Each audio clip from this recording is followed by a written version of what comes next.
देख रहे हैं आप हरिद्वार का माहौल। गंगा जी बड़े उफान में है और गाड़ी भी बह चुकी है, गाड़ियाँ बह के आ रही है। माँ गंगा का चेतन स्वरूप हो रखा है। नहीं उसमें कोई है नहीं।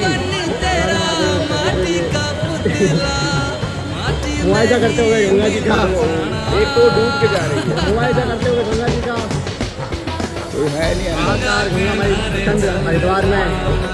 हर हर महादेव।